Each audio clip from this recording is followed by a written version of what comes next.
जय श्री कृष्ण। श्री बिहारी जी की बैठक में आपका स्वागत है। मैं हूँ शैलेंद्र कुमार भारद्वाज। गुरुजी कहते हैं कि कभी प्रायश्चित मत करो। क्या मतलब है, समझ में नहीं आया। बोले देखो, तुम मानव हो, इंसान हो, भगवान नहीं। गलतियाँ तुमसे होंगी, लेकिन तुम इन गलतियों के जो भाव होते हैं ना, द्वेष, मतलब कभी तुम्हें लगता है गलती हो गई, परेशान हो, प्रायश्चित करते हो, ये सब मत करो।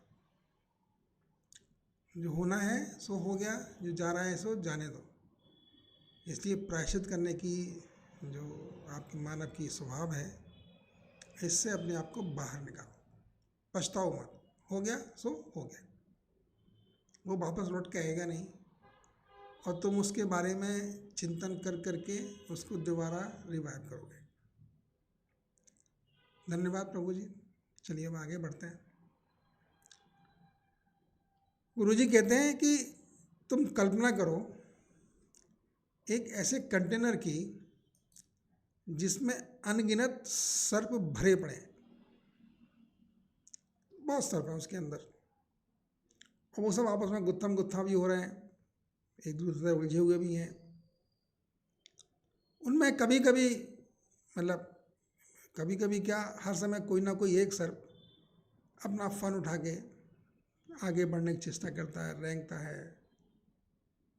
एक ये जस्ट इमेजिन, कल्पना करिए ऐसा हो रहा है।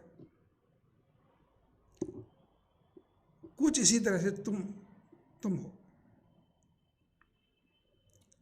तुम एक कंटेनर की तरह से हो जिसमें तुम्हारे कर्म फल न जाने कब के हैं, तुम्हें भी नहीं पता, किसी को नहीं पता। वो सबकी भांति इस कंटेनर में भरे पड़े हैं, और उन्हीं कर्म फलों में से कभी कोई फल उदय होता है और अपना प्रभाव दिखाता है। अच्छा कर्म फल उदय होता है तो तुम्हें अच्छा महसूस होता है, खराब कर्म फल उदय होता है तो तुम्हें बुरा लगता है। यही है, यही बेसिकली यही स्ट्रक्चर है।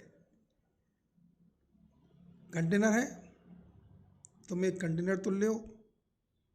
तुम्हारे अंदर जितनी कर्म गति तुमने की है, जितने कर्म करे हैं, संचित और प्रारब्ध, आप जो भी नाम दीजिए, वो इसमें भरे पड़े हैं, और उसमें से कोई ना कोई कर्म हर समय अपना प्रभाव दिखाता है, जिससे तुम्हारे जीवन में लीलाएं होती हैं, आगे काम बढ़ता है।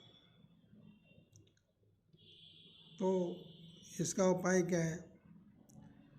बोले देखो, एक दिव्य शक्ति, जिसको अभी मैंने ऊपर लिखा है तुमने टाइटल में, एक अनंत असीमित दिव्य शक्ति हर समय सर्वत्र इस भूमंडल में व्याप्त है। वही दिव्य शक्ति जब मानव रूप धर के धरती पर आती है, धरा पर आती है, और जो लीलाएं करती है,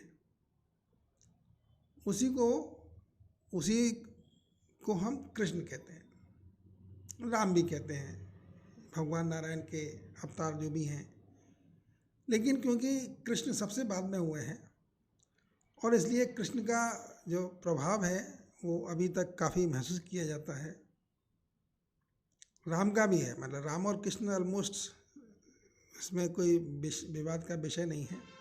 जो जिसकी मान्यता है वो उसको पुकार सकता है। लेकिन वही लीला करने वाले प्रभु कृष्ण जब शक्ति रूप में कन्वर्ट हो जाते हैं तो पूरे ब्रह्मांड में सर्वत्र व्याप्त हो जाते हैं, और इसी शक्ति में से कभी कभी वो लीला करने के लिए उपस्थित हो जाते हैं धरा पर। इसीलिए इसको कृष्ण कहते हैं, इसलिए वो कृष्ण है।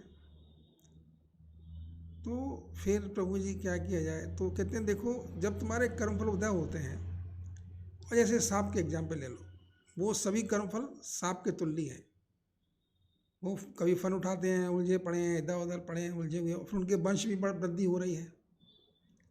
तो इसके लिए क्या है कि भगवान नारायण या भगवान कृष्ण का जब तुम स्मरण करते हो, उस दिव्य शक्ति का जब तुम नाम जप करते हो, उसका आह्वान करते हो, बुलाते हो, उनकी सवारी पता है तुम्हें क्या है भगवान नारायण की?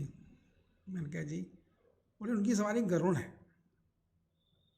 मतलब समझते हो, गरुड़ का जो भोजन है वो सर्प है।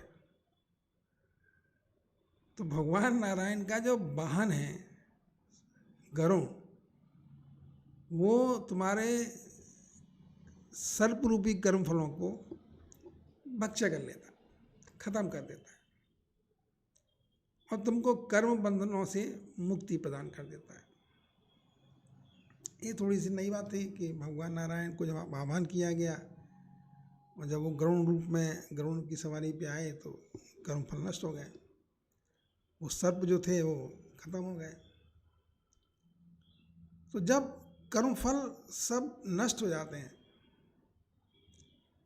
तभी तुम एक आनंद की अनुभूति करते हो, क्योंकि कर्म फल कभी तुम्हें आनंद लेने नहीं देंगे,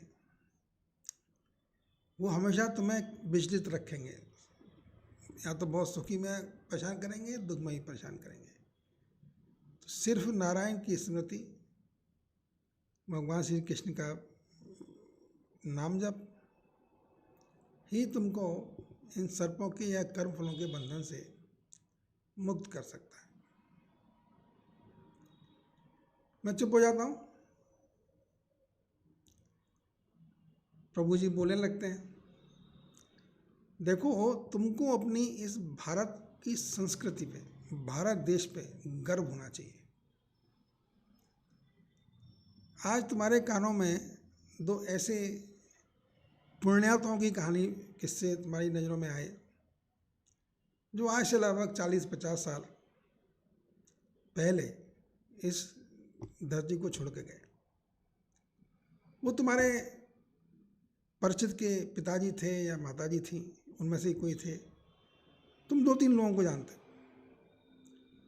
और उन 2-3 लोगों को तुमने किससे सुने कि वो 90+ की एज में जब वो इस दुनिया को छोड़ के गए तो पहले कहा, अपने बच्चों को बुलाया, तीनों के साथ कमोबेश छोटी मोटी उलटफेर के साथ यही कहानियाँ हैं, और उन्होंने कहा कि तुम सब लोग इकट्ठे आ जाओ क्योंकि अब मेरे जाने का समय हो रहा है, मैं जाऊंगा और मैं कुछ पल अपने बच्चों के साथ गुजारना चाहता हूँ। बच्चे सब इकट्ठे हो गए, बेल टू डू बच्चे थे, सब अपने पिताजी के पास पहुँच गए, 2-4 दिन गुजारे। तो ऐसे ही हुआ, मतलब वो चले गए, जब उन्होंने कहा कि वो जाएंगे तो चले गए। एक और कहानी, संस्मरण, नॉट कहानी नहीं है, संस्मरण है, एक परिचित के पिताजी के बारे में जो बहुत दयालु थे, बहुत सेवा भाव रखते थे अपने मन में। उन्होंने अपने बेटे से कहा कि देखो तुम 2 दिन कहीं मत जाना। उसने कहा क्या हुआ, आप ऐसे क्यों कह रहे हो? उसने कहा कल रात सपने में 2 लोग आए थे, वो कहे थे तुम्हारा चलने का समय हो गया है, अब तुम चलो। तो मैंने कहा भाई आज तो नहीं, 2 दिन बाद ले जाना, परसों वो लोग आएंगे मुझे ले जाने के लिए, और तुम मत जाना क्योंकि संभावना ये है कि मैं ये छोड़ दूंगा दुनिया। तो बेटे को यकीन नहीं हुआ, थोड़ा जॉली किस्म का बेटा था, उसने कहा, अरे पिताजी मैं डंडा लेके बाहर बैठता हूँ, देखो कौन आके तुम्हें ले जाता है। हंसी विनोद में बात आई गई हो गई, लेकिन अगले दिन पिताजी तो सो गए अपने बैठक में, यहाँ सोते थे, उनका पलंग था। थर्ड डे जब बेटे की आँख खुली तो उनके पिताजी उस पलंग पे मृत पाए गए, ही वाज नो मोर। एक और की कहानी सुनने को मिली, वो भी मेरे एक मित्र की मदर थी, 95 की एज थी। उन्होंने भी कुछ ऐसे ही कहा कि भाई सब बच्चों से कहा कि तुम आ जाओ। ये आज से 40-50 साल पुरानी घटनाएं हैं, तो तब का माहौल कुछ डिफरेंट किस्म का था। तो देहातों में ही लोग रहते थे ज़्यादातर, तो वो उन्होंने कहा कि भाई मुझे बाहर आंगन में बैठा दो। अपने बच्चों से कह दिया था कि भाई देखो मैं जाने का समय आ गया, मैं जाने वाली हूँ, उन्हें सब बच्चों से माफ़ी मांगी, भाई कोई गलती हो गई हो। फिर अपने गांव के उन सभी लोगों को एकत्रित किया जिनसे उनका वार्तालाप हुआ करता था। किसी एक को बहुत बुरी तरह डांट दिया था तो उससे ला के माफ़ी मांगी, भाई मुझसे गलती हो गई, मैं तो बहुत डांटा था, इतनी डांटने की तो मैं आवश्यकता नहीं थी। और सबसे माफ़ी मांग के और सबसे नमस्कार करके उन्होंने प्राण त्याग दिए। ये 3 घटना मेरे बहुत क्लोज लोगों के बीच की हैं, और ये उनके जो जिनकी ये घटना है, जो सुनाई है जिन्होंने, उनके ये माँ बाप की घटना है, वो भी हैं। तो ये मैं सोच के हतपत रह गया कि ये भारत देश में हमारे गांव के हमारे बुजुर्ग लोग कितने पावरफुल थे, लाइफ में कितना सिंपल था। कोई आईसीयू में नहीं भर्ती हुआ, कोई वेंटिलेटर पे नहीं गया, किसी ने हॉस्पिटल में दम नहीं तोड़ा, सब ने अपने घर की देहरी पे सबसे बातचीत करते हुए घर परिवार के बीच अपनी अंतिम सांस ली। ये भारतीय कल्चर है, ये भारत है। हम लोग भ्रम में फंस गए।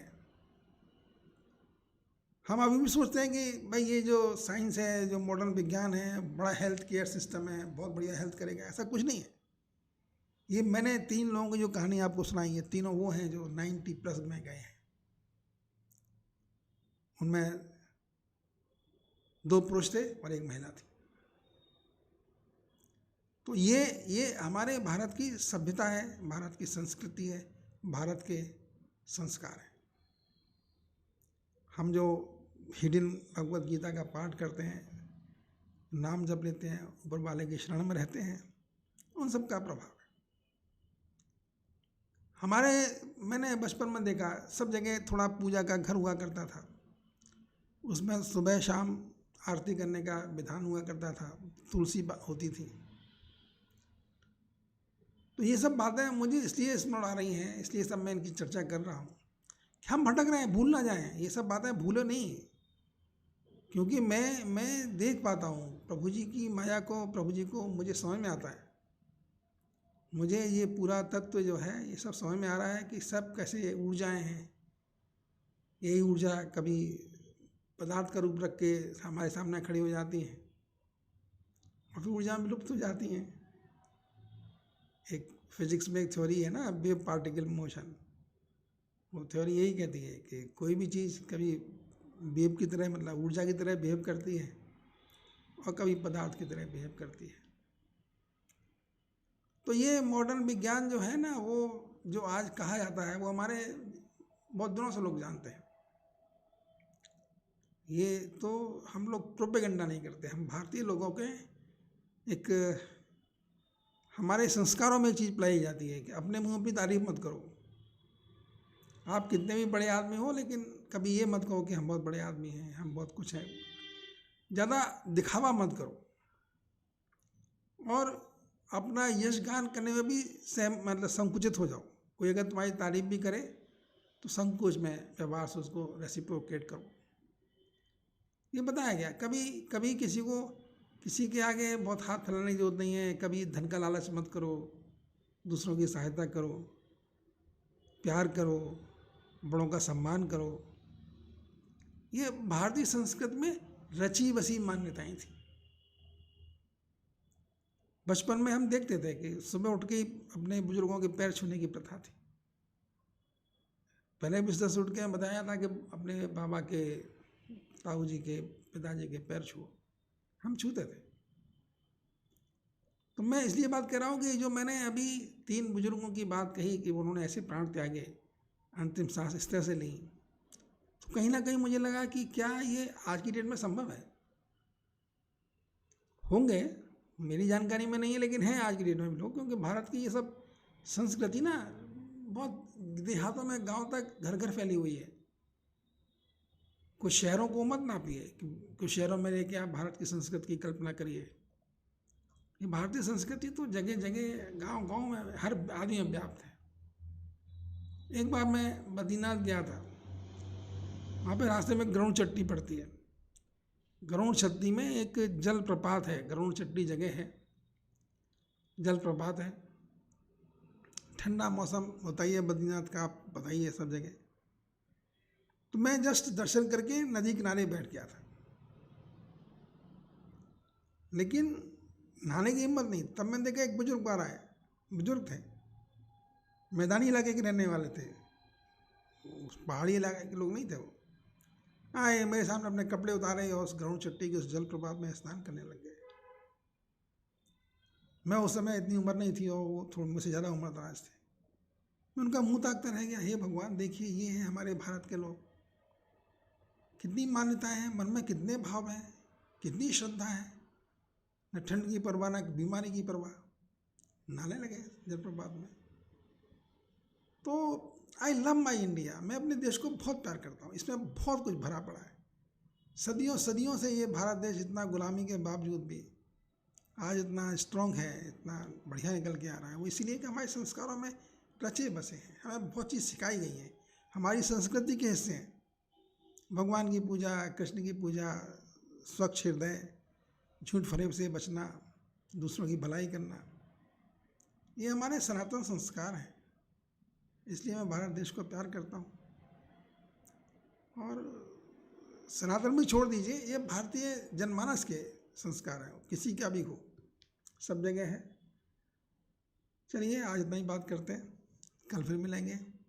धन्यवाद। जय श्री कृष्ण।